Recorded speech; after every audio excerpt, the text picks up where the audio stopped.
Yay! Hello guys. This episode marks the second season, right? Tapusin na natin yung first season. Haba na. So, tamang-tama. This could be a start of a new, I would say, format, no? Para maiba naman, no? And since napangako ko sa mga students ko tong reflection for the Holy Week. And it should be a good start. Kasi napansin ko wala pala akong episode pa for 2023. No? Sa sobrang busy ko, wala na akong nagawang episode. Anyway, so we start with a reflection for the Holy Week. And since it's Holy Thursday today as I record this, mayroon akong naisip dati na format na I would go through 14 stations of the cross. At the same time, go through 14 churches. Pero kailangan ng visual nun para mas maganda yun sa YouTube video. Pero, yan. Anyway, siguro next time gagawin ko yun. 14 churches that I would like to visit. And I'll do it using Google Earth. So, mayroon na akong listahan. In fact, may pinili ako na pang 15 na dito sa Philippines galing. Anyway, with this episode naman, I'll go through 14 stations din. Yesterday, after many years, I did the 14 stations of the cross. And, na-realize ko sa Alabang pa lang. Ang 14 stations pala doon ay bago lang yung the modern stations of the cross. Ayun. So, hindi ito corresponding to that kasi 14 points din to. So, I would like to go through 14 reflection notes on the passion and death of Jesus Christ. So, syempre, since tayo naman ay born Christian and hindi pa naman tayo nagpapalit ng religion, although maybe in the past you would look at my writings or hear my audio, you'll see that after siguro 1995 I became more of a skeptic rather than an atheist. So anyway, that's healthy skepticism, as my former classmate from LaSalle said. So in a way, it's good to always think about your faith. It's not like blind following, but also understanding what's in store when you say that you believe in something. Kasi alam nyo ba, when you take a look at the word credo, credo in unum deum, yun yung salita dun sa I believe in one God. Credo is coming from two Latin words. Latin, no? Cor and do, no? Cordo, which, cor is from the word heart, and do means like I give, I give donation, donor, right? Do is like I give something. So when you say cordo or credo, it means that you give your heart to it. And sabi nga ni St. Augustine, there are no halfways between the heart and the Lord. So it has to be 100%. So walang maligamgam all out ka lagi, So because of that, I would say that I've never been that religious and spiritual of a guy. I fall from time to time. I would jokingly say, it's a way for me to tell the Lord na, teka, muna ko niya si George, medyo hindi pa nagbabago. You know what I mean? But anyway, aside from that, okay, so we'll go through 14 reflection points in the passion and death of Jesus Christ. Again, from the Christian point of view. So, pag di po kayo Christian, if you're not a Christian, maybe you wouldn't find this interesting. But maybe you can, just to go into the reflection mode. If you're a practicing Buddhist, like I try to be, wala namang naming of God there. You could be a Jewish and a Buddhist at the same time, or a Muslim follower and a Buddhist at the same time, because it's merely just making your soul awaken, right? And so we go through 14 reflection points. So first we will cite some biblical or scriptural alignment, saan ang galing yun sa scriptures. Second, we will also quote the Catechism of the Catholic Church, CCC, and appropriate references. And then finally, the writings of the early Christian fathers. Okay, so without further ado, let's go to the first reflections. The first reflection will go into the agony in the Garden of Gethsemane. I think dun sa modern way of the cross, second ba to? Yeah, I think so. Again, hindi ko ginugugol na, pero anyway, it's there. Okay, so Jesus' agony in the garden, ando dun yun sa Matthew 26, 36 to 46, Mark 14, verses 32 to 42, Luke 22, 39 to 46. Okay, so ang sinasabi dyan, more or less, is a quotation from Jesus himself. My soul is overwhelmed with sorrow to the point of death. Okay, so to this note, the Catechism of the Catholic Church says, yung cup of the new covenant, na si Jesus in-anticipate yun when he offered himself in the Last Supper, is accepted by him from his Father's hand in his agony in the Garden of Gethsemane. So, Jesus is God and man, and so as a man, doon sa kanyang hypostasis union, he must accept, the cup given to him. Hindi siya po pwedeng pilitin ng Godhead, although in a way, one nature, so siya rin yun. I mean, it's same God. Pero the man Jesus has to be obedient unto death. So Jesus prays, my Father, if it be possible, let this cup pass from me. So this is really, parang kung titinan mo, napakahirap for him. So much so that pinakita niya doon kung gaano kahirap yung dadaanan niya. So, hindi naman yun nagsasabi na talaga nanghihina siya ng loob. Maybe, as a human, he expresses, sabi nga sa Catechism of the Catholic Church, he expresses the horror that death represented for his human nature. So, syempre, katulad natin, human nature is destined for eternal life, but unlike ours, it is perfectly exempt from sin, the cause of death. So above all, his human nature has been assumed by the divine person of the author of life, the living one. So by accepting in his human will that the Father's will be done, he accepts his death as redemptive, for he himself bore our sins in his body on the tree. So dito siguro sa point na to, magandang reflection will be, Jesus, God himself, was overwhelmed with sorrow to the point of death, looking forward to what's going to happen.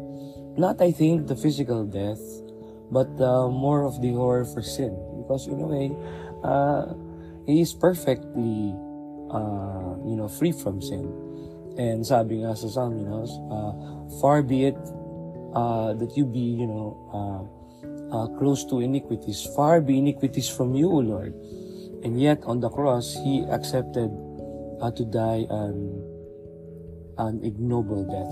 So it's a total contradiction of his nature, and the wages of sin is death. So, in a way, paano mangyayari na Jesus, who is free from sin, would embrace not only to be a sinful man, but sin itself. So that's why St. Paul said, on the cross, Jesus became sin. Right? So he is perfectly exempt from sin, but then he became sin for us. So it's talking to us directly on the horrors of sin. That is why St. Augustine, one of those early Christian fathers, said, the mediator between God and man, the man Christ Jesus, showed a will that is both human and divine. So dun sa point na yun, Hindi naman yun po pwede. Somewhere also, he said something like, the God who made you without you cannot save you without you. And the first step, of course, well, aside from the acceptance of Mother Mary in the beginning, to be a representative of humanity, to accept Jesus Christ as human, to dwell among us, to be the God with us. Jesus also, as human, accepted the death that he's going to have on the cross. So maybe it's a deep theological thing, but at that point in time, he is also showing hindi naman weakness, no, pero the sadness, the pain of being part of the crucifixion.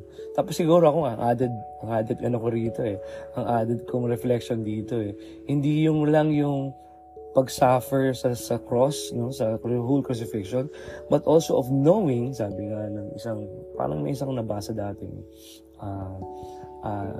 the sorrow of knowing that despite of it all, 2,000 years from now, people would still choose sin over life. People would choose to continually mock Jesus on the cross, simply by leading sinful life. So, sa akin, talagang masama kasi, ako, marami akong sablay, pagdadrive lang, pag-away sa kalye. Of course, hindi naman ako nagbubukas ng pero, yung that hate, that rage that sometimes inis ka sa mga naman pa sa'yo, kinakat ka, ganyan. So all of those things would tell you, that as humans, we still don't recall perfectly that Jesus, God himself, had to endure all these horrors just to save humanity. So again, that's the first reflection, that in the Garden of Gethsemane, he was agonizing. He was looking at the perfect sacrifice that a just man will be offered as a sacrifice for the rest of humanity.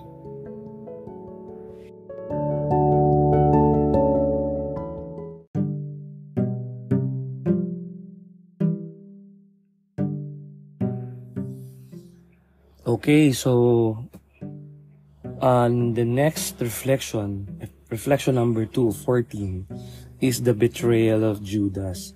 So this can be found, of course, from the scriptures in the 4 Gospels. So Matthew 26, 47 to 56, in Mark in chapter 14, verses 43 to 52, sa Luke 22, verse 47 to 53, and then sa John 18, verse 1 to 12. Okay, so sabi dun sa scriptures, "Friend, do what you came for." Wow, imagine, si Jesus Christ nagsabi niyan kay Judas. "Friend, do what you came for." So, kaibigan, gawin mo na yung ginawa, yung gusto mong gawin. Okay, so it's more of, again, a willing, on the part of Jesus Christ. He knows everything. He knows what's going to happen. In fact, if you contemplate on this from the perspective of God, seeing everything in tota simul, in a simultaneous whole, kasi He's eternal. So He knows everything that's going to happen before it happened. So dito medyo philosophically, some people are saying, teka, pag ganun na hindi ibig sabihin, Judas will always need, quote-unquote, to betray Jesus. No? Hindi naman. It means that Jesus knew that it's going to happen because from the perspective of eternity, it already happened. Okay? So parang multiverse lang to. Multiverse lang to of madness. No? Hindi naman. So parang ang nakikita dito is that he already knew that's going to happen. That's why he said something like that. So doon sa CCC, Catechism of the Catholic Church, from 574 to 576, yan ang medyo rito, malapit na connected dito. So from the beginning of Jesus' public ministry in CCC 574, Certain Pharisees and partisans of Herod, together with the priests and scribes, agreed together to destroy him. Umpisa pa lang, simula pa lang Jesus Christ, na mangaral publicly. Tandaan nyo, there are only 3 years of his public life. Medyo nakapaligid na sa kanya yung mga Pharisees and partisans of Herod, together with the priests and scribes. So because of certain acts of his expelling the demons, meron siya mga pinapalayas na devils, the demons, o kaya nagpo-forgive siya ng sin. Lagi niya sinasabi, your sins are forgiven. Healing on the Sabbath day. Medyo hindi maganda, no? Kasi sabi nga sa kanila, pag meron kang nalaglag na sheep sa may sa may hole, minsan since Sabbath day, mag-iisip pa sila, minsan nagko-consulta pa sila sa kanilang rabbi, shall I save my sheep, dahil nalaglag dyan, no? So medyo ganun sila ka-literal, no, of resting on the Sabbath. So yung kanyang novel interpretation of the precepts of the law regarding purity, and then yung familiarity niya with tax collectors and public sinners, associated siya with that. Some ill-intentioned persons suspected Jesus of demonic possession, no? Sabi nila sa Jesus Christ, kaya naka-heal dahil siya ay mismong alagad ng devil. He is accused of blasphemy kasi he would say, your sins are forgiven, only God can forgive. And then also false prophecy. Sabi niya, destroy this temple, and on the third day, in 3 days, I will restore it. So religious crimes also, these are religious crimes which the law punished with death by stoning. Minsan, babatuin na sana siya, kaso nga lang nakakataka si Jesus Christ. No? So, many of Jesus' deeds and words constituted a sign of contradiction, but more so for the religious authorities in Jerusalem. So, according to John, he often calls simply the Jews, So, hindi niya tinatawag na people of God, pero that's how John would call them. To be sure, Christ's relation with the Pharisees was not exclusively polemical. Some Pharisees warned him of the danger he was courting. Sinasabihan siya na pag ganyan baka hulihin ka, and then eventually people are going to be after you. So Jesus praises some of them, like the scribe dun sa Mark 12 and 34, and sometimes kumakain pa sila doon sa kanila, no? So hindi naman siya against dun sa institution na yun, but then there are some Pharisees that are really against him. Jesus endorses some of the teachings imparted by the religious elite of God's people, the resurrection of the dead, certain forms of piety, fasting, prayer, the custom of addressing God as Father. So he's not really against them per se, So in the eyes of many in Israel, Jesus seems to be acting against essential institutions of the chosen people, submission of the law, of the whole of the law in its written commandment, and for the Pharisees in the interpretation of oral tradition, the centrality of the Temple of Jerusalem as a holy place for God's presence dwells in a certain way. Pupunta siya ron, di ba? And then the faith in the one God whose glory no man can share. So itong mga to, he's always a practicing a devout Jew, right? So yung si Judas, when he betrayed Jesus, minsan niisip mo na medyo deep yung yung reflection. Of course, if you will read the gospel according to Judas, medyo iba doon, paano lumalabas na parang he is a co-redemptor. Kasi nga, if it were not for him, Jesus would not be, would not be betrayed, and etc. would not be arrested. Pero sabi nga, Jesus Christ is one of the gospel, talaga namang kailangan mamatay ng matinding sacrifice and death yung Son of Man, but woe to the man who made it possible. In that regard, so parang sabi nga ni St. John Chrysostom, Judas was given many opportunities to repent, but he yielded in his own wickedness. Okay? Kaya nga siguro, up until the end, he said, friend, do what you came for. could have easily repented. Pero kung titinan mo, talaga namang binalak niyang ibalik yung 30 pieces of silver, no? By the way, yung 30 pieces of silver, parang it recalls the 30 pieces of silver na binayad para kay Joseph nung binenta siya dati, no? Na how many thousands of years ago already in the time of Jesus, wala man lang itinaas yung presyo ni Jesus Christ, no? Wala man lang inflationary adjustment. In fact, yun yung bayad sa mga slaves, eh. You know, pag medyo may nagawang mali yung slave, no? Binabayad yun. So parang dito, parang it's a more of an insult rather than as, you know, a central theme. Kasi kung tutusin, itinapon nga ni Judas yung mga coins, right? Although sa isang gospel, parang binili niya ng field. Okay, so anyway, so dyan sa point na yan, may kita niyo yung dalawang difference ng repentance. Kasi si Judas also in a way tried to repent from his sin. However, parang hindi niya nagawa ng mas maayos kaysa sa pag-repent naman ni Peter. So Simon Peter also committed a mistake, denied Jesus. Hindi ko siya kilala, no? Into sin, that's also a betrayal. Pero in the end, he was also chosen after everything else. He was even chosen as the eventual leader of the faith, no? Of the Christian church in the beginning. So parang makita mo what's the difference between Judas and Peter. In one of those readings before, no, ako'y napaka-holy pang bata. Isa sa mga nabasa ko doon, eh, meron daw play na ganyan, no, na nandun sa point na si Judas binebetray si Jesus, and he was like crying, and then he saw the tree. He would tie himself in the tree. So by the way, kung tingnan mo yung dalawang tree na yun, parang may connection, no? The tree of the redemption, which is the cross, and the tree where Judas hang himself. So one is of redemption and one is of parang parang despair, no? So parang meron daw play na nangyayari. I don't know the time that this was done, and there was Judas crying and dun sa may scene, no?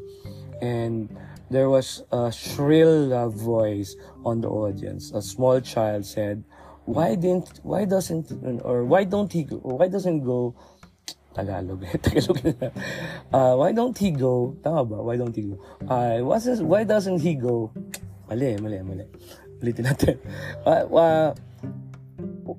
Why can't he? Yan na lang siguro. Why can't he just go to Mama Mary? Okay, so maybe that's the great difference, you know. So whenever we commit a mistake, Judas didn't even try to say sorry, you know. And Peter also wasn't able, to ask for, Jesus' forgiveness. But in that sense, no, parang makikita mo doon na you become unrepentant if you stay away from Jesus in the community. The community of the believers was the community of the apostles, including Mary, who was there, right? It's always with them. So, kaya nawala si Judas is because he didn't reconcile with the community that followed Jesus. Although, alam ko naman yung sobrang hirap nung dinaanan niya nun kasi nga siya yung naging dahilan kung ba't siya na-aresto. Pero, come to think of it, sabi nga na Jesus, I always preach in the gospel, in the temple.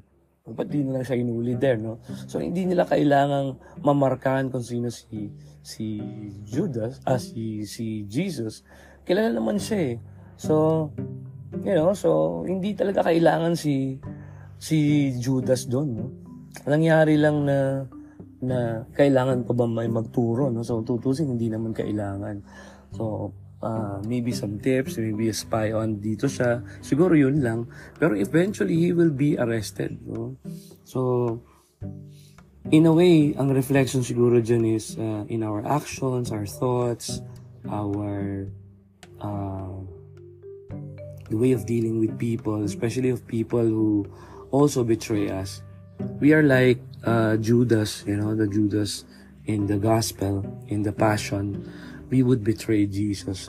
You know, unlike Jesus na nung inaaresto siya, you know, di ba, si Peter attempted to even defend him. Kinat pa nga niya yung ear ni Marcus, you know, tama, yung isa sa mga nag-arrest kay Jesus, but according to the scriptures, binalik niya yung tenga nung ano, di ba? So those who live by the sword will die by the sword. So dun pa lang, kahit na alam na niya yung eventually na mangyayari sa kanya, it was okay. In fact, he even called Judas friend, kahit alam na niya na you know, binetray siya. So maraming best din tayo in our lives that we're going to be betrayed by the people themselves whom we call friend.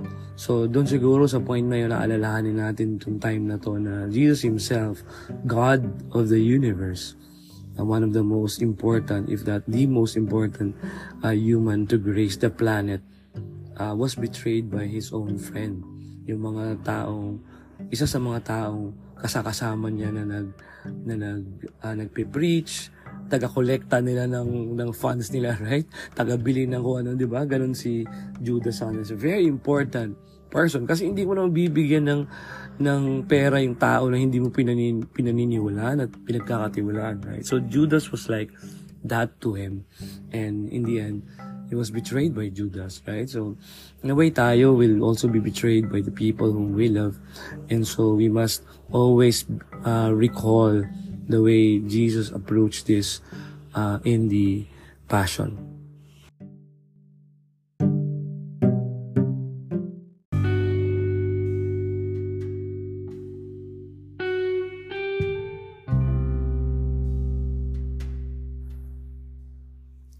In the third reflection, we are brought to the point where Jesus was brought to the Sanhedrin. No? Ito yung trial niya before the Sanhedrin. Sanhedrin parang, sipin natin parang ano to, regional trial court sa atin.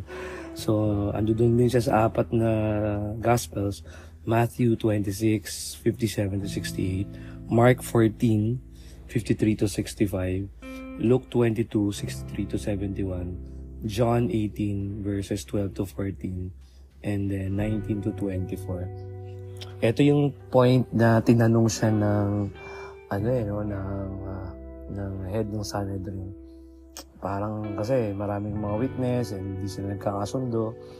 In a way, hindi talaga magkakapareho ang tingin nila sa crime, quote-unquote, ni Jesus Christ. No? So, nakalagay din yan sa Catechism of the Catholic Church. No? So, may kita mo naman sa analysis ng Bible. No? So, tingnan natin muna yun. No? Doon sa tingin ng mga authorities concerning Jesus, medyo merong division. No? So, hindi sila unanimous about what stance to take towards Jesus. Yung Pharisees, threatened to excommunicate his followers, no? Nasa John yan, verse 9 to 22.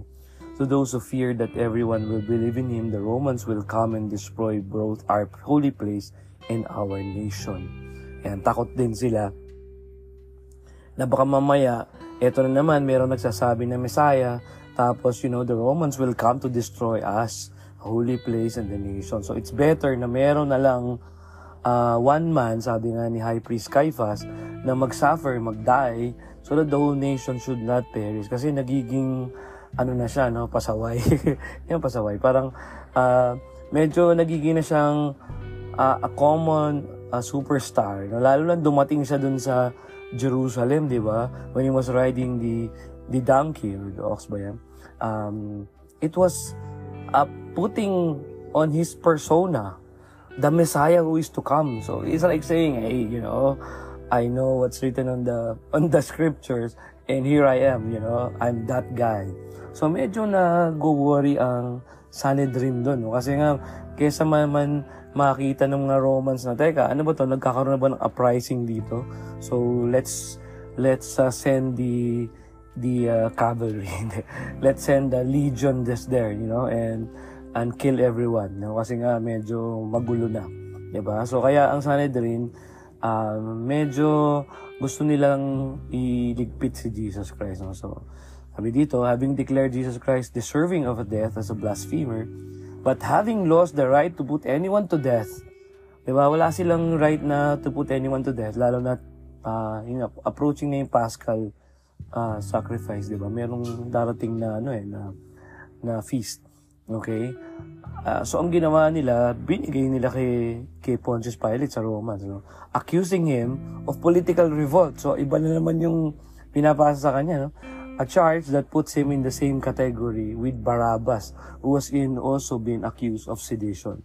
So kaiba si Barabbas dahil maraming murderer siya, maraming mga napatay na because of his actions, para siyang terrorist noong time na yun. So also, the chief priest threatened Pilate politically para sabihin niya, pag hindi mo yan, you are also an enemy of Caesar. No? So medyo ganun yung scenario dun sa point na yun. No? That's why when he was in the Sanhedrin, he was asked by the high priest Caiaphas, I adjure you by the Holy God. Parang hindi na siya po pwedeng magsinungaling, di ba? I adjure you by the Holy God. Tell us who you are. Are you the Son of God? There's one who is to come. And then he said something like, I am. Dito nakalagay, you have said so. Pero ang sinabi niya doon sa isang gospel is, I am. So yung word na I am recalls, sinasabi niya na siya ngayon, who is to come. Pero at the same time, yung word na I am kasi recalls the name given by God Himself to Moses. Diba tinanong niya, ano sasabihin ko? What should I tell the people? What's your name? Kasi lahat ng mga gods may pangalan. Ikaw, pangalan mo. Ikaw lang God of the mountain. So, I am who am. Yung tinatawag na tetragrammaton, Yehovah. That's my name. I am who am. Kaya nga, sa ibang mga reflection ko rito, the eternal I am, the present, the eternal is, where everything flows in one simultaneous way, just the present moment. Para may connection din sa Buddhist reflection natin of the eternal moment, di ba? So yung eternal moment, I am, God Himself shared His name to the people of God. And then when Jesus said that I am, it recalled again that name. So parang because of that, medyo na-piss off na si Caiaphas, pinulit niya yung kanyang robe. Huwag muna tayong hindi na natin kailangan mag-hearing or something. Ito na, sinabi na niya. That is a blasphemy in its highest order. You're mere man and you're telling everyone that you are God. This is what he said. You have said so, but I say unto you, from now on, you will see the Son of Man seated at the right hand of the Mighty One and coming on the clouds of heaven. So Matthew 26, verse 64. To which Tertullian, one of the early Christian fathers, said, yung mga rulers ng Jewish nation nung panahon na yun, they did not understood that when it was said, nakalagay kasi doon sa ang sinabi ni Tertullian, the rulers of the Jews understood not that Christ suffered for the salvation of the human race. Kaya nga, yung sinabi ni Caiaphas, naging prophecy pa, It's better that one man will die than that the collection of a lot of people will suffer death. In a way, that's what happened, with the death of one person, which is Jesus Christ, his one hypostasis, human and divine nature, one person, Jesus Christ.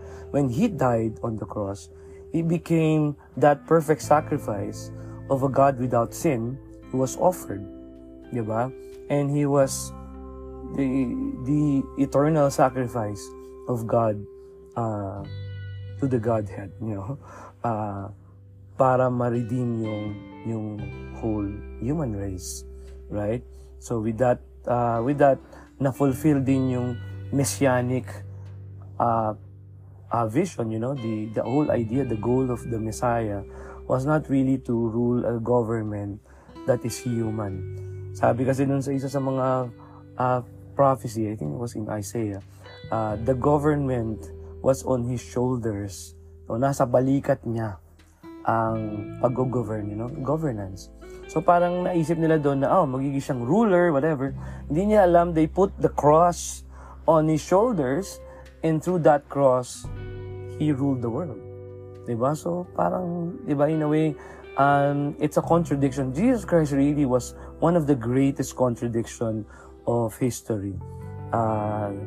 Without sin, He died, was crucified on the cross as a criminal, beside two criminals, thieves. Also, He was treated not only as a sinful person, but sin itself. Sabi nga ni St. Paul. In fact, nung kinote niya yung sa Psalm 22, kasi parang, diba, the suffering of a just man in Psalm 22, he ascribed that to him, Jesus, when he said, Eli, Eli, lama sabachthani. So why have you forsaken me? It's not because nagrereklamo siya. I don't know kung masasama ka pa yun sa aking 14 reflections, but one of those words, seven last words in the Passion, he was not actually nagrereklamo. Hindi siya nagsasayang, ba't mo naman ako pinabayaan? Hindi yun. He was ascribing the words of the prophet in the Psalms, actually it was David, in Psalm 22, ascribing the suffering of the just man to himself. Kasi doon may nakasulat pa na, I am no man, parang a mere worm. So he was treated on the cross not as a man himself. Parang hindi lang siya human. Mababa na nga yun kung compare mo how far away the angels, for example, it is to be a man. If an angel become man, medyo insulto ng maigi yun. Yung pa kayang God na maging man. Doon sa Psalm 22, sinasabi pa niya na hindi lang siya basta naging tao, he was treated like a slave. A worm on the cross. He was covered with blood. He was insulted, spat upon, dinuraan siya, whatever. So itong trial na to sa Sanhedrin, it brings to mind a lot of reflection in my mind. Kasi a lot of times you will be misjudged, mistreated. People will say things na hindi naman nila alam about you, and then you will be misjudged. You will be treated like a criminal, okay? You will be accused. You will be even arrested, okay, for a crime that you have not done anything. You have done anything against, na hindi mo naman nagawa, right? And yet, Jesus, in all these, He became quiet. In fact, doon lang siya nagsalita nung tinanong siya talaga, I adjure by the Holy God, who, are you the Son of God, Messiah who is to come? Kung hindi naman siya tinanong ng ganon, no? Hindi naman siya sasagot. Saka yung sinagot niya is pawang truth lang, at least from his perspective. So many times, we are tempted to always answer back, no? Lalo na pag medyo sa tingin mo matalino ka eh. Ako yan ang talagang pride kong maigi. The pride of Lucifer and the pride of George Atento is the same. The sin of pride, the sin of pride has always been my sin. Parang yung pride na, teka, bakit ako minamaliit nitong mga taon to? Alam ko naman ano yung kanilang level of intelligence kesa sa akin. Parang gano'n, no? So, kilala ko yung sarili ko. So, why are they mistreating me? Why are they, it would seem that on their ideas na tama yung sinasabi nila, when in fact, hindi naman talaga. In the long run, they will realize na mali yung sinasabi nila. Pero Jesus, on the other hand, sa kanyang context, hindi siya naging ganun. He never answered back. He never attempted to explain himself. In fact, doon sa gospel pa nga nung sinabi niya doon sa mga disciples niya, 72 of them, right? Ang sabi niya ay, I am the bread that come from heaven. Whoever eats of this bread will have eternal life. Ang daming umalis na mga disciples doon, no? Ang sabi niya, how can you take this gospel? How can you take this teaching? Kakain natin siya, ano yan? Cannibalism. So, a lot of them left and attempted to leave. And in the end, there was just a few people who continued on. And when he asked them, lalo na si Peter, well, where are you going? He said, to whom shall we go, Lord?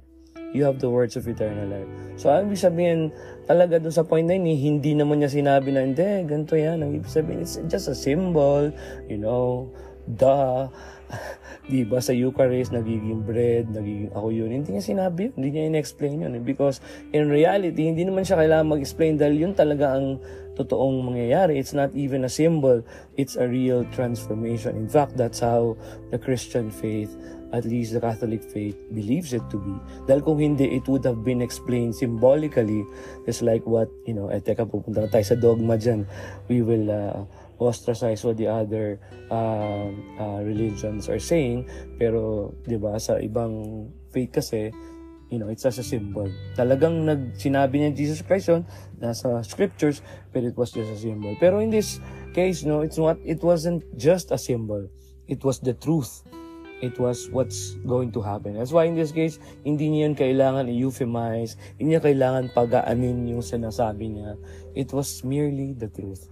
And several times along the way, we will also be put to trial among, the judgment of men. We will be judged strongly. But the most important is stay in the truth. The truth shall set you free. And if you don't need to speak, just shut the fuck. Sorry. Ano ba, George? Shut the hell up, okay? So, wag mo lang di ka na kailangan magsalita pa. Dahil, Jesus nga, tahimik nga di ba? Ba't ka kailangan kailangan ka pang mag-reason na. Parang, di ba magagasaan si Jesus nito? Anyway, so he understands my iniquities. Okay, so yun po. Yun yung reflection natin sa third reflection.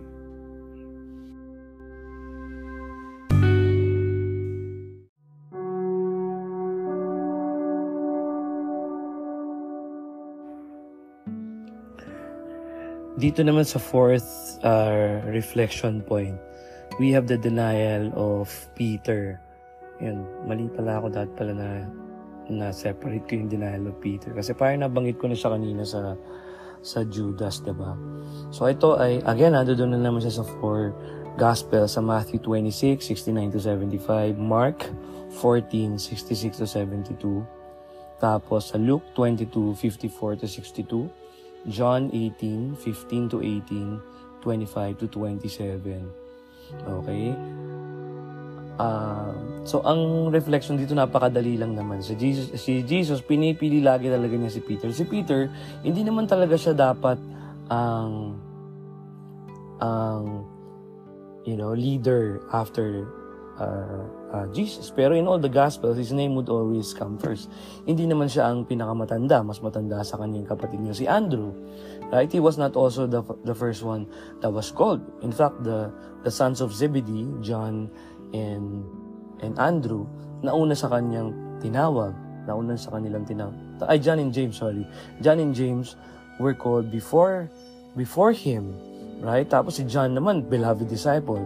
And yet he was named as always, holding the top position after Jesus. In fact, he was singled out not in the Gospel of Mark, kasi si Mark siya yung parang follower ni Peter. Kaya kung babasahin niyo yung Mark, isa sa mga unang nagsulat ng Bible ng Ebanghelyo, ng Gospel.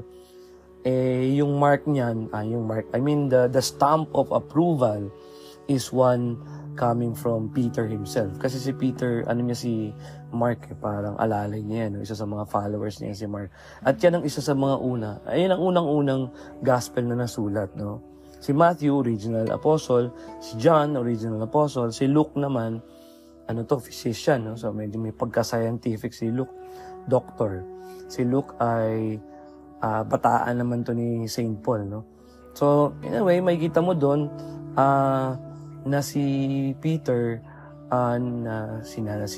sinabi siya, no, in the Gospel according to John, as the one that was chosen. No, sa ending ng John, pinili siya talaga to be the leader after Jesus Christ was gone, Anyway, and yet, sinabi na naman natin, no, the continuing theme is that Jesus, having the nature of God, knows everything, discerns everything in tota semul, nakikita niya yan from beginning to end in one simultaneous. So, alam niya, sabi nga din sa scriptures, Matthew 26 verse 34, sinasabi mo yan ganyan, pero before the rooster crows, you will disown me 3 times. So, ikaw, medyo may kayabangan ka din, Peter. Parang gano'n sinasabi. Simon, son of John, Bar-Jonah. Simon, Bar-Jonah. You know? I tell you solemnly, before the rooster crows, you will have disowned me 3 times already. So, parang siyempre, hindi niya ano yun, no? Hindi ko gagawin sa iyan. Ba't ko naman gagawin sa iyan? Yan, sabi ni Peter. Pero in fact, that's what happened. And in the Catechism of the Catholic Church, in 1429, CCC 1429, sabi rito, St. Peter conversion after he had denied his master 3 times bears witness to this. Jesus took look of infinite mercy drew tears of repentance from Peter. So parang ini-imagine natin sa mga sa mga movie, di ba? Nung narinig ni Jesus na tumilaok yung manok, tumingin siya sa crowd, nakita niya si Peter doon. And Peter drew tears of repentance. And in fact, according to tradition, ito napakinggan ko to nung nag-attend pa ako ng Legion of Mary before. Bata pa ako nung. Isa sa mga allocution ng one of the nicest priest that I have ever known, Father Eladio Nera. Sabi niya according to tradition, si Peter daw, when, di ba, namatay na siya eventually, no? Tapos yung kanyang skull, nung tinignan nila yung skull ni Peter, merong mark ng parang lubog yung kanyang mata, parang daanan ng luha, in short. So parang merong, ano man tawag doon? Sa English, furrow parang may daanan ng luha doon sa kanyang skull. So it's a mark that ever since he denied Jesus, he would cry every time he hears the rooster, crows in the morning. So lagi siyang naiiyak. Naalala niya kung paano niya dinisown si Jesus Christ 3 times. Doon sa conversion of the baptized, sa makikita natin dito, in the same way, Jesus will also look with infinite mercy.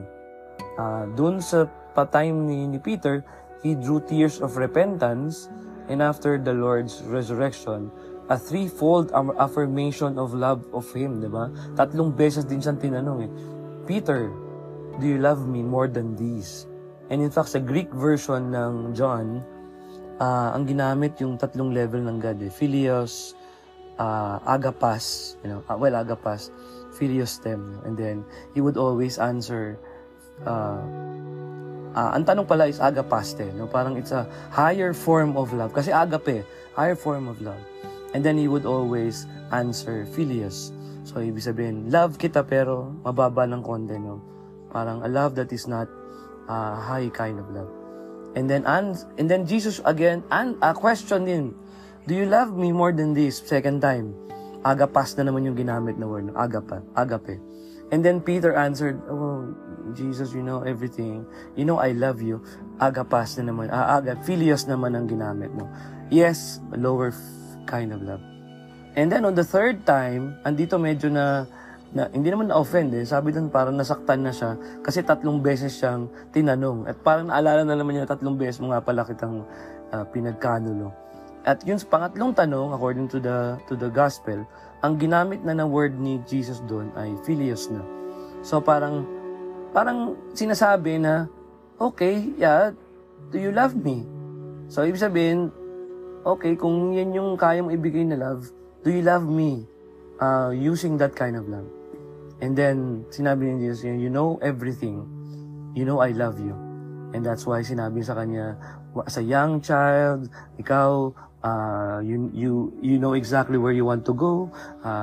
You decide where to go, but there will come a time when people will bind you, ganyan, and they will lead you to a place where you don't want to go. So, pinakita dun kung paano siya mamamatay. In fact, pinili pa nga niya na ma-crucify upside down kasi para sa kanya hindi siya karapat-dapat na mamatay in the same way as the Master himself. Ayan, so yung yung threefold affirmation of love for Him was also found in the baptism, di ba? Yung second conversion also had a communitarian dimension. So kaya sinasabi dyan yung call sa whole church na ang sabi ay repent, di ba? Kaya nga sabi ni Saint Ambrose, yung dun sa may conversion ni Peter, when he denied Jesus Christ 3 times, merong water, may tears, di ba? The water of tears flowing from love. And love obtained pardon for his detail. So doon naman sa baptism, meron ding water and tears. The water of rebaptism and the tears of repentance. So repentance, kaya nga ang tinatanong, well, di pa tayo makakasagot sa baptism, ang tinatanong ay ang ating mga godfather, godparents. Kaya nga importanteng maging ninong at ninang. Kasi sila yung sumasagot. Do you renounce Satan? Do you believe in God? Diba? So it's a tears of repentance. Also, confirmation that you believe in these things. So dito, sa reflection na to, again, matindi din to kaysa sa pag-deny ni Judas, kasi si Peter talagang isa sa mga favorite, hindi naman favorite, pero siya yung pinili, di ba? Siya yung, in fact, according to the Catholic tradition, he was the first bishop of Jerusalem, and then when he went to Rome, died there, pinatungan niya ng kamay niya yung susunod, Linus, Cletus, and the next, Clement ba, of Alexandria, whatever. So all of those names that are listed as the bishops of Rome, he was named as the first bishop of Rome. So kaya yung bishop of Rome became important because Peter resided there and died there, and he was the one who chose his successors after there. So medyo masakit to para kay Jesus na yung kanyang piniling head ng kanyang church denied him 3 times, no? Pero again, the sharp difference between that and the betrayal of Judas was that Peter repented. So in a way hindi tayo perfect na tao, lagi tayong magkakamali, lagi tayong magkakasala. And it's always best to recognize that before God, that we will always sin. But in the end, remember, no sin on earth and heaven under, this whole universe can be done that will take us away from God. So parang sabi nga sa kanta, walang makakapaghiwalay sa atin. No? Even sin in itself. Kasi on the cross, already Jesus died for us and became sin for us. So ano pa ba ang makakapaghiwalay sa atin with God? So it's only our continuous betrayal and freedom. Diba? May freedom of the will tayo. Sabi nga ni Augustine, the God who made you without you cannot save you without you. And therefore, you have to will it upon yourself that you decide not to choose God's way, but to choose the other way. So if you do that, then okay, you're free to choose hell over heaven, or, to choose, hindi naman hell na, your earth, fire and all that, but rather a life of chaos, that chaos without God. The God who made the order in the universe, if you take him out of your life and the universe, what would become of the universe? What would become of the cosmos itself, whose life and whose very beating beats the eternal hum of God's love for all of us, diba? So parang paano mo may imagine yung life and existence without God? Parang hirap gawin no? And yet a lot of us, and me including, would sometimes choose to betray Him, deny Him repeatedly. When it comes to a moment of either joy, pleasure, or even, anger, lalo sa akin. Yan ang isa sa mga, mga kalaban ko. Pride, napipili natin na saktan yung ibang tao, o kaya naman mag-isip ng masama sa ibang tao just because we think that we don't deserve the kind of treatment that we are getting.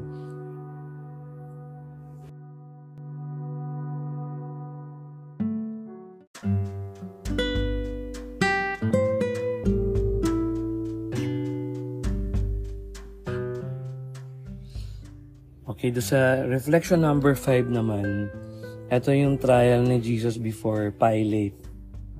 Ando doon din siya sa 4 na gospel.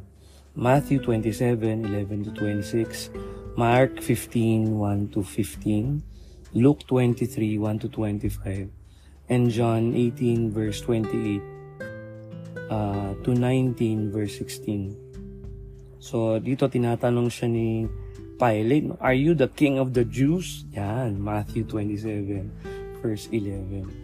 In fact, dito nga nabanggit yung isa sa mga iconic na questions of all time.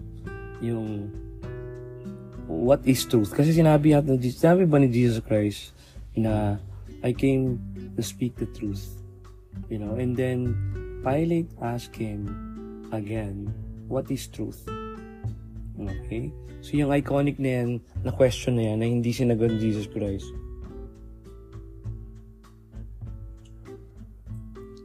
Hindi niya sinagot kay Pilate, no? Pero kung tutusin, sinabi niya yan sa John, "I am the way, the truth, and the life." So what is the truth? That I am the way, the truth, and the life. You know? Pero sa philosophy kasi, yung question of reality of truth is one of the most hard-fought battles of all time, you know, for the last 2,400 years. And I think in one of my writings before when I was young, I even said, "Darn it, you know, Jesus should have answered Pilate, which should have already put a stop to the question of what is truth," you know. And so when he was being questioned by Pilate, he was asking, "Are you the king of the Jews?" I said, "Sino ba? Ikaw ba nagsasabi niyan, or are you just parang sinasabi mo lang yan dahil may mga nagsabi sa'yo?" You know? So, sa kanya, do you not know that I have the power to release you, the power to crucify you? You will not have that power, blah, blah, blah, if it was not given to you by my Father. You know? So, parang dito, wala namang makita si Pilate na anything wrong with Jesus Christ, you know. When he was asking, "So are you the king of the Jews?" Diba, sinabi niya na yung kanyang kingdom is not of this world, and then sinabi sa kanya ni parang medyo nga yan, "My kingdom is not of this world." Diba? Kung sabihin mo yan ngayon, ba, out of this, parang medyo may certain craziness itong person na to, no? Parang wala daw siya sa mundong ito, no? Saan kayang mundo nando dun tong taon to? So parang he was being mocked. In fact, diba, sinabi kasi niya na siya ang king of the Jews, binigyan tuloy siya ng robe na scarlet, no? Just to stand out in the crowd. And it's like a mockery of the royal robes, no? So in a way, it was you know, parang a way of mocking Jesus Christ, who said that he was a king. And ngayon, I remember that every 3 o'clock we ask Jesus, King of Mercy, diba? To have mercy on us and the whole world. So he was indeed a king, but not a king with all the angel soldiers na talagang, you know, would defend him. Katulad nga sinabi niya kay Pilate, but something of a king in a different kind of way, in a different dimension, so to speak, a dimension of love, of sacredness, of holiness, right? So yung trial niya before Pilate is like, again, another mistrial, no? He was sent to Pilate because, as we said, ayaw nung mga Jewish authorities to pass the judgment of death upon him, because it would have been unang-una wala sila sa jurisdiction, they don't have the power anymore. So he was brought to a Roman, because the Roman can put him to death. Ayan, no? So kaya, and in fact, parang pinapolitika pa si Pilate, no? Na pag hindi mo yun, you know, pag hindi mo siya pinasan judgment, parang kaaway mo si Caesar, di ba? So parang mamaya isumbong ako nito mga to. So that is why, di ba, in the end he was washing his hands, you know, naghugas kamay siya Kasi sinasabi niya na kayo ang may gusto niyang hindi ako, no? And his wife, ang pangalan ng wife ni Pilate, Claudia ba? Parang ganyan, no? Said to him na don't ever have to do anything with this man, no? Kasi I'm having troubling dreams about him. No,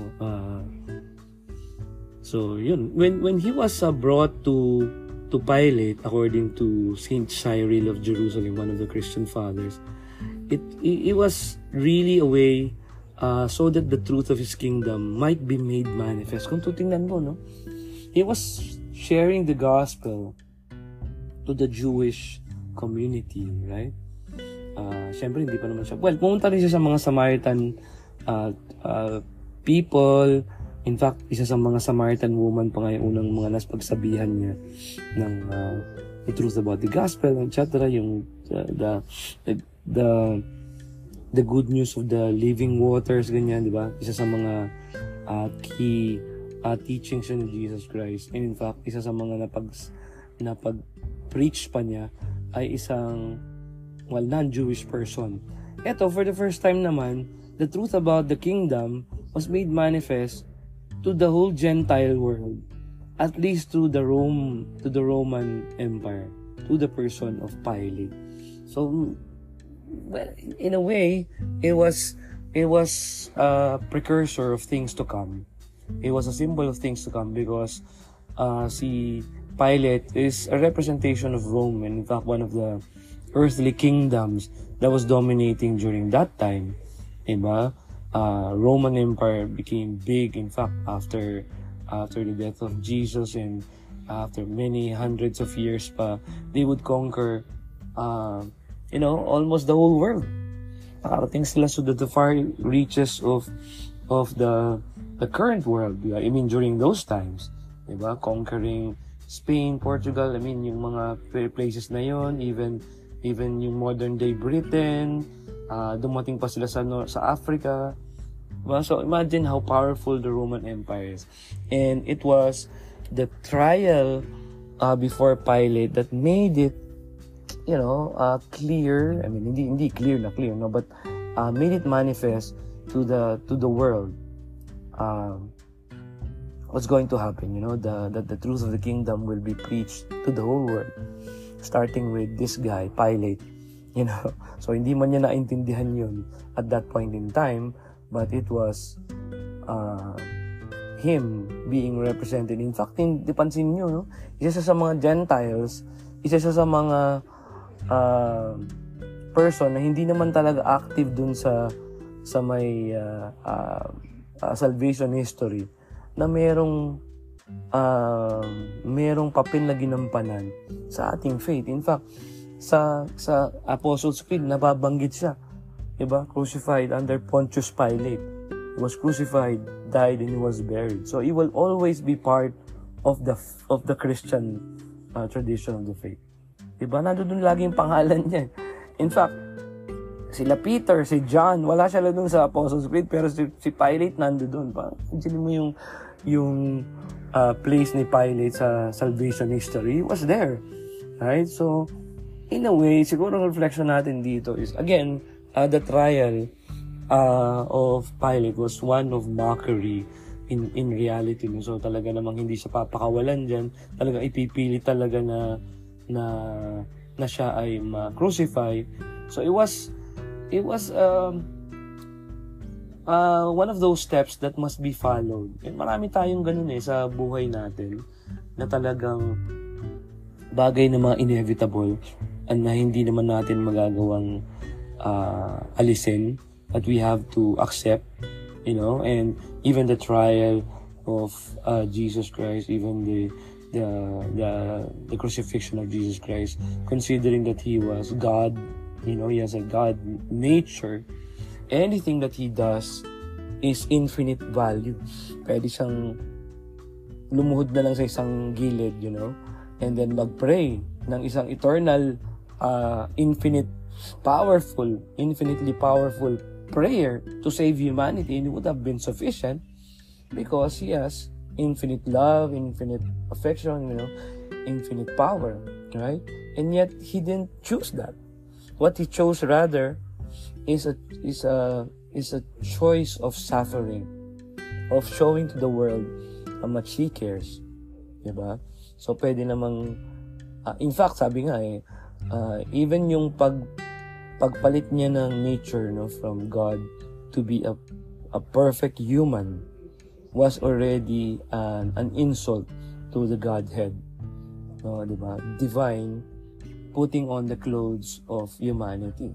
Parang sa sobrang mahal mo ng aso mo para maligtas siya, diba? Napakapangit na reflection to, pero diba, gusto mo iligtas yung pet mo, o wag ng aso, pet na hamster or spider, nagkatawang spider ka o nagkatawang aso ka para lang ma-save siya, diba? It would have been insulting to the human dignity, and yet ang lapit lang natin sa aso, pareho lang mammal tayo. If an angel would become man, it would be already the height of insult on the angelic nature, diba? Being scales or levels above us. Pero this time it was God himself, you know, the second person of the Holy Trinity, becoming human. And at this point in time, sa trial before Pilate, you know, going under a human government, no, parang magpa-under sa isang person whose life is just, you know, kung tutuusin, a mere mortal, Pilate, you know, diba? Kung ikaw ay superhero like Jesus Christ, diba? Parang why would you allow that? And yet it was necessary. It was necessary to show the whole world, diba? Sabi nga doon sa kanta ni Jose Marichan, it took a wounded man to show the world that if we want to live, we must forgive. So it took the shallowness, the weakness of a person in the person of Jesus Christ to show the world that God so loved the world that he did not spare his only begotten Son to save everyone, even those people who don't want to be saved.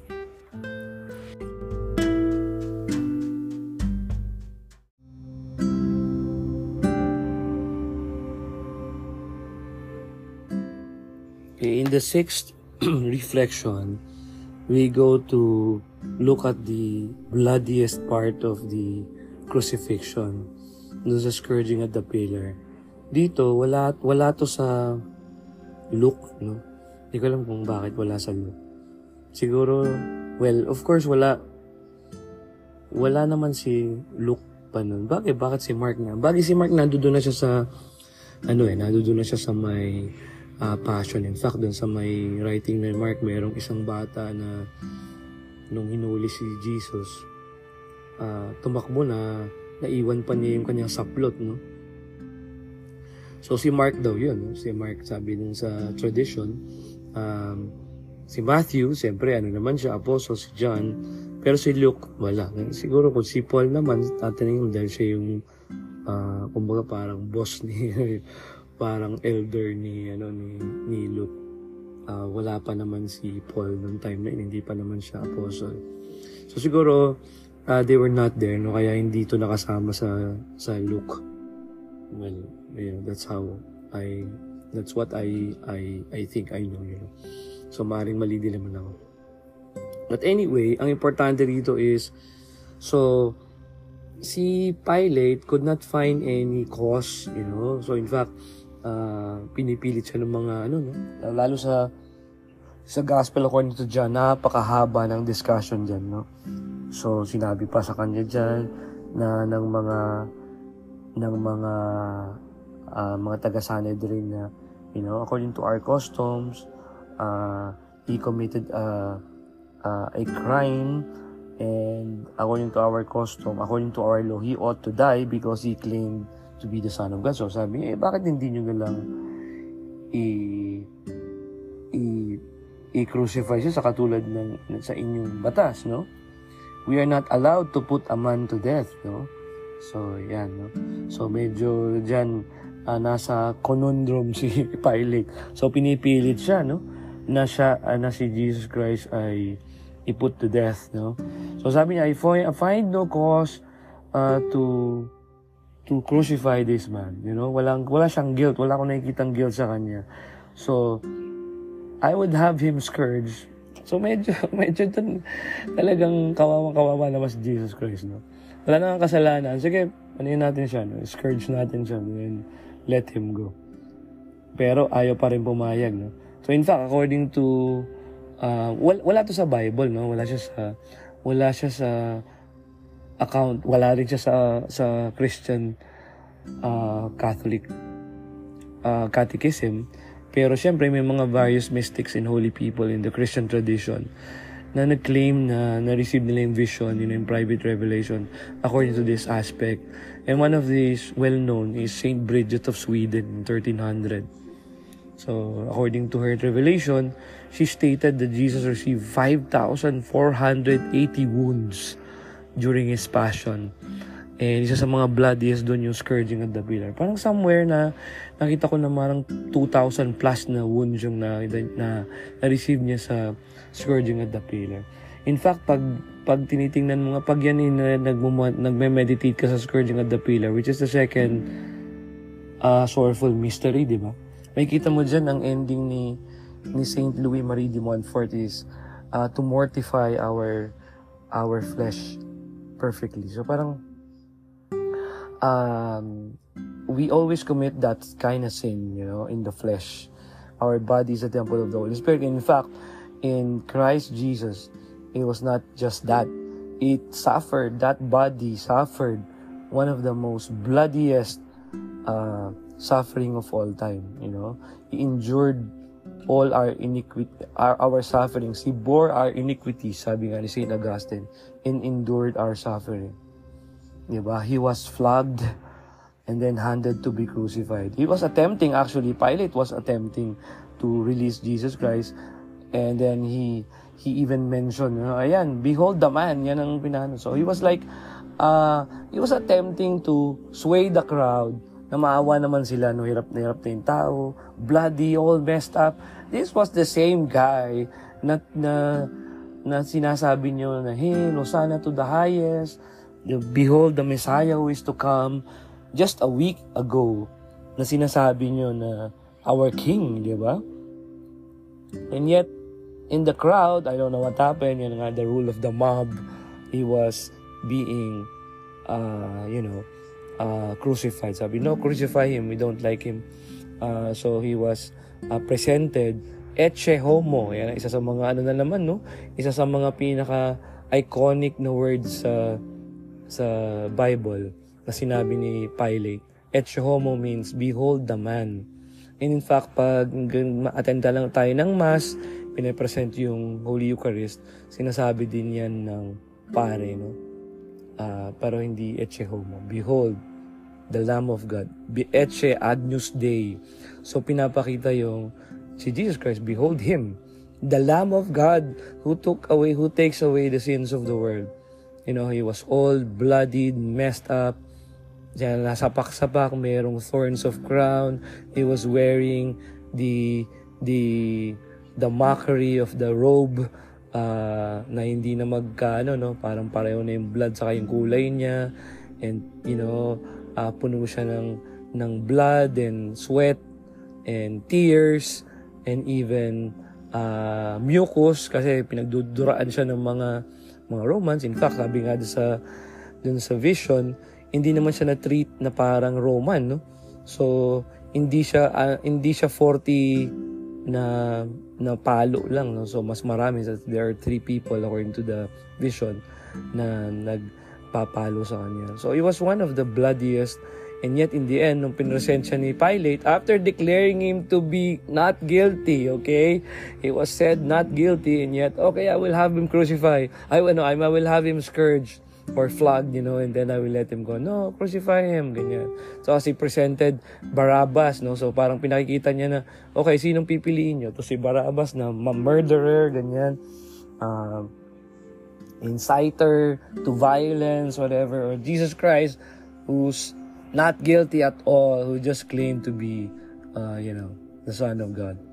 So, but in the end, the Jews, well, hindi lang naman Jews yun, so let's not be, angry against the Jewish people, because it was not just them.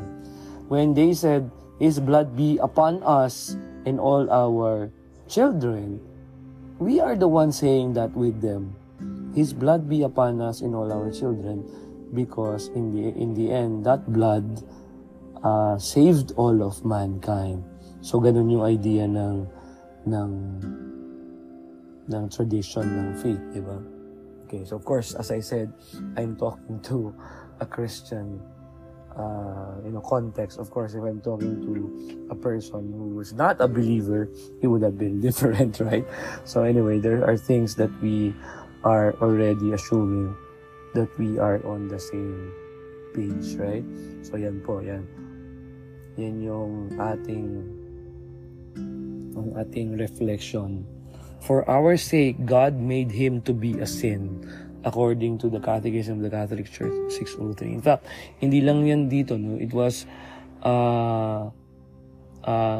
in the writings of Paul, in the Romans, and he said, God did not spare His own Son, but gave Him up for us all, so that we might be reconciled to God by the death of His Son. Okay, so Jesus did not experience reprobation as if He Himself had sinned. In the redeeming love that always united Him to the Father, He assumed us in the state of our waywardness to sin. Jesus freely embraced the Father's redeeming love. So by embracing the cross, when He accepted the cross, by embracing the suffering, by embracing in His human heart the Father's love for men, Jesus loved them to the end. Okay? For greater love has no man than this, that a man was no sin, has laid down his life for his friends. In fact, sabi nga ni Saint Athanasius, or Saint, there was this a writer of the Passion of Christ na sobrang powerful. No? So he said, no, He did not even lay down His life for His friends alone. In fact, while we were sinning, while we were His enemies, we were not even His friends. He died for us while we were His enemies. And in fact, alam niya throughout history that people will still, a lot of people, millions, billions of people will still choose the path of destruction, the path of sin, and yet He died for us all. So in suffering and death, His humanity became the free and perfect instrument of His divine love, which desires the salvation of men. Indeed, out of love for His Father and for men, whom the Father wants to save, Jesus freely accepted the passion and death. Kailangan niyang i-accept yun freely, if not, it would not be a perfect human act, right?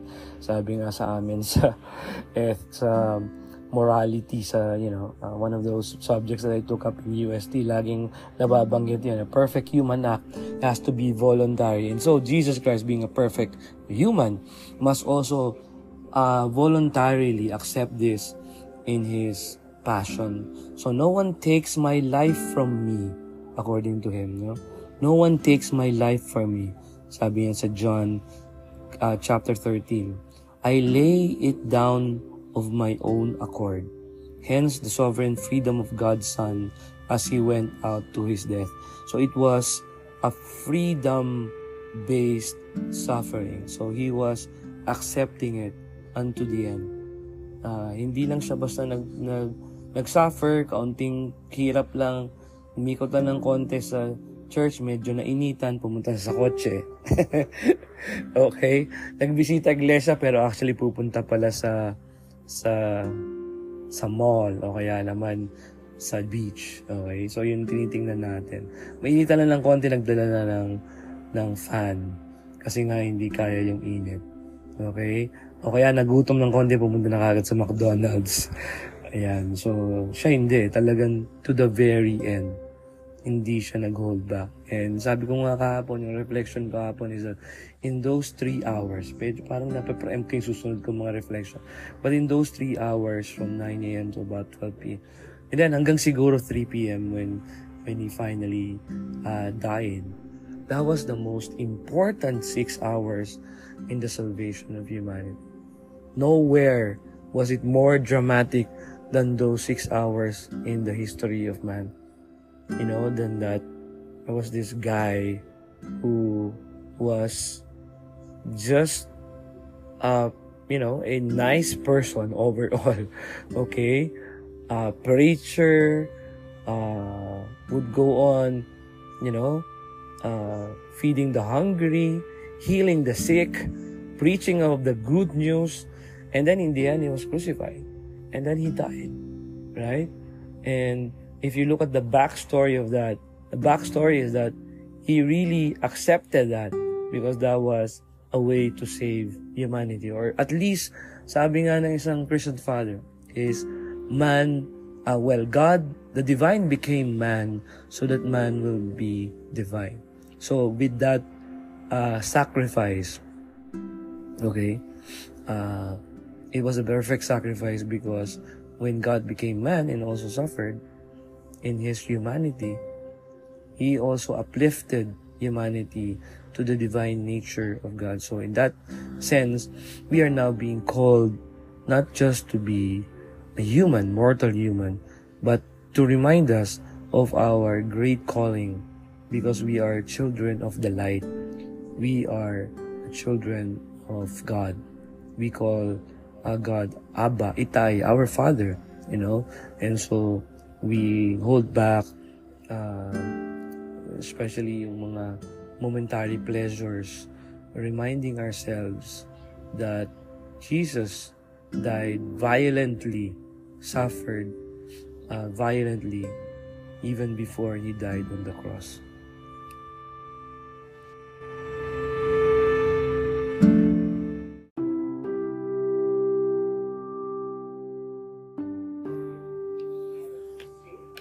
Dun sa last nating reflection, at least for the part 1, kasi masyadong mahaba pala, I thought that I could do this in one go, yung buong 14 reflections. So apparently, I only have 7 reflections to go with. Okay lang. So part 2 will be up tomorrow, Good Friday here in the Philippines.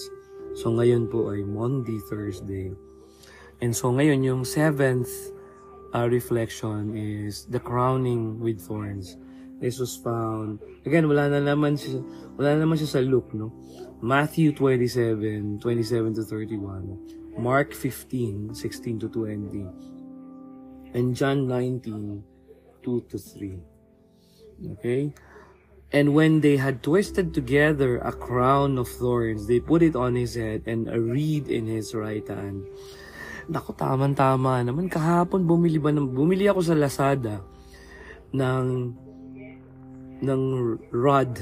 That rod is like a defense, pang defense yun nakita ko lang siya, ba't baka bumili nun, Tamang reflection sa akin to ngayon, It's a rod, for defense, security, maganda siya pang defense. Kasi maliit lang siya, and then it grows into like 65 centimeters, ganyan. Parang nagiging siyang, since dalawa yung binili ko, dalawa pa binili ko, nagiging siyang parang arnis, Kasi yung arnis ang laki, kasi yan ang aking sports nung araw sa UST. And, ba't nga ba ako bumili yan? So parang, that's now a reflection. Kasi si Jesus Christ was given a reed on his right hand as a mockery, He was crowned with thorns kasi, diba, King of the Jews ka. Sige nga, koronahan ka namin, pero this time, a crown of thorns. So, yung idea na to, especially ng crowning with thorns, actually,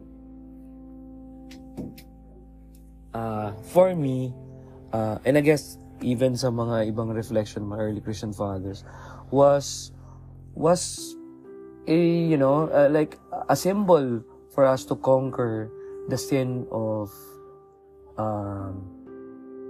pride, to conquer the pride of the human sin, especially yung sin of our mind, of our head, kasi nandun na siya sa head, di ba? And Saint Augustine mention niya yung sin ng lying, especially syempre head, sin was one of the worst sin there is, because it is actually saying something that is not, and it's contradicting the intellect, the highest faculty in man, no? So in a way, when you are thinking also bad thoughts against another person, impure thoughts, no? Kaming mga lalaki, isa sa mga continuous struggle namin yan, no? Madaling matempt, no, ng mga sins of the flesh. So in a way, itong idea na to, crowning with thorns, is a reminder of that Jesus' head was also crowned with thorns. And this time it was also, syempre, bloody. It hurt his head, no? Tayo, while we are crowning ourselves with glory, titles, di ba? Yan, mahilig tayo dyan. Gustong-gusto natin na tayo napupuri. Sense of pride, di ba? Nabibigyan tayo ng title. Minsan, PhD ako, bakit walang PhD yung aking pangalan, no? Di ba? Minsan nag-ano tayo ng ganun kasi nga, bakit? Pinaghirapan ko yan, ha? Tapos hindi nyo man lang ako recognize. Something like that. So in a way, nare-reflect mo natin kung saan si Jesus Christ was humiliated. Okay?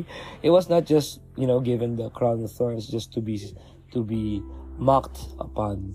But he was, thrusted, yung kanyang, tinrust sa kanyang head yun violently.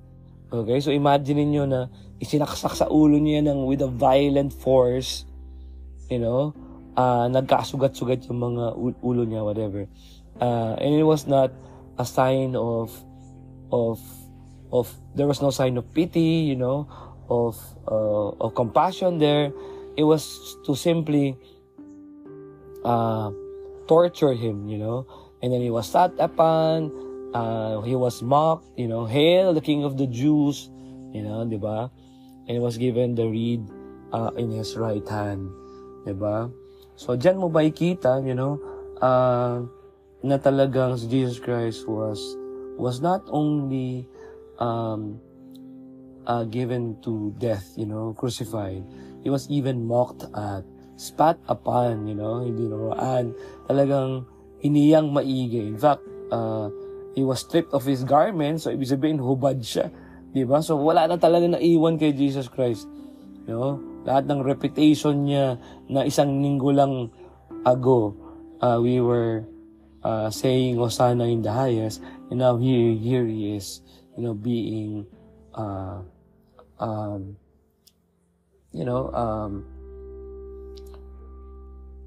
destroyed physically, emotionally, spiritually.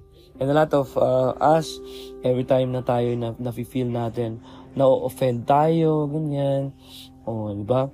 Anong nangyayari sa atin? Nagmumukmuk na tayo sa ating corner, etc. O kaya we say bad things also against the other person. Na malayong malayo sa ginawa ni Jesus for all of us. Of course, mahirap na ngayon, kasi sabi natin, mental health, mental health, wag natin kawawain ng tao. Pero sa totoo, marami talagang gumagawa ng ganyan. Nabubuli, right? And, talagang napapahirapan, judge strongly. So, yung Jesus' violent death was not the result of chance. It is in an unfortunate coincidence of circumstances. But it is also a part of the mystery of God's plan.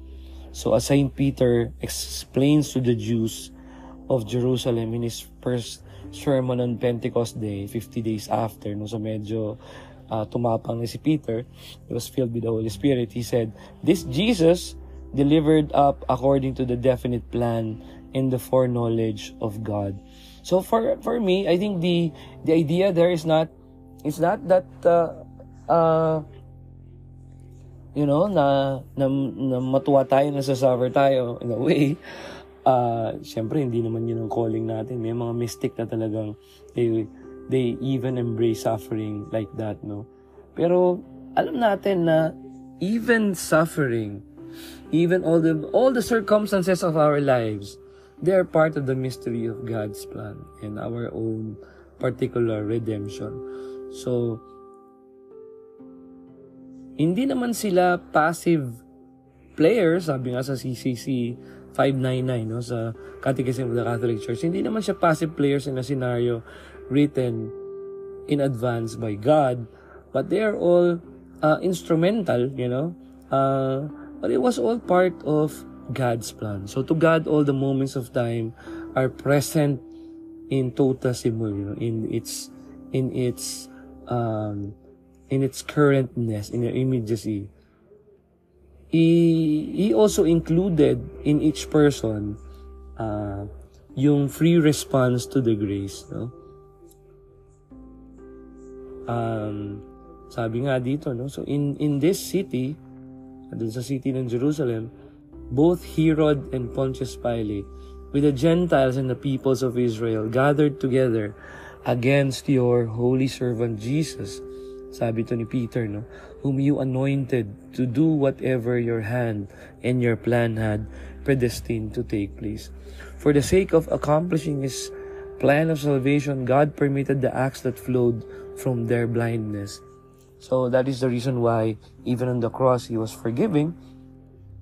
And in the same way, we also must reflect on this.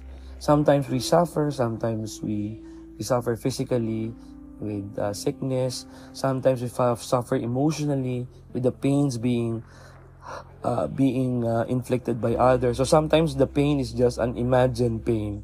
Napagaling tayo ng ating magulang, na-insulto tayo ng ating magulang. Naku, ang daming beses na ganyan. Yung pala naman sa dulo, hindi naman pala ganun. Sometimes, 1 segundo, 2 segundo na banggit na mali. Naku, minasama na natin. Habang buhay na tayo nagagalit sa ibang tao. Samantalang, hindi naman natin nakikita yung talagang, what's going on in their hearts. And it takes us very long to forgive other people. So with that, kailangan mag-reflect tayo truthfully in that, in the crowning with thorns, we are placed side by side, with that pain of Jesus Christ on His head. On His head, physically, was the crown of thorns, but emotionally, that was also in His head. All of us, all of our sins from the beginning, all of the sins that we will eventually commit are on the head of Jesus Christ. As He is wearing the crown of thorns, as He was suffering, He was remembering His friends and all of us, all of the people whom He will save by these acts of suffering. So in a way, tayo po din, pag tayo ay nagsasuffer, either emotionally or physically, we offer the same to the perfect suffering of all, the perfect sacrifice of all, to the suffering of Jesus Christ. I know it's hard to do, right? It's hard to always do that. Pero, if we can do that, that would be a perfect healing. Kailan kasi, sabi mo kailan bang matatapos yung sakitan? Sasaktan ka ng isang tao, sasaktan mo din siya, magsasalita siya ng masama sa'yo, magsasalita ka rin ng masama sa'yo. Kailan pang matitigil yun? So in your heart, you have to forgive everyone who have wronged you. Put on the crown of thorns as well. And when Jesus exclaimed, Father, forgive them. They know not what they are doing. And forgive them in their hearts. I mean, in your heart, right? So, yun po yung ating reflection for the first 7 reflection points of the Passion. So, we'll see each other again tomorrow. Have a blessed whole week.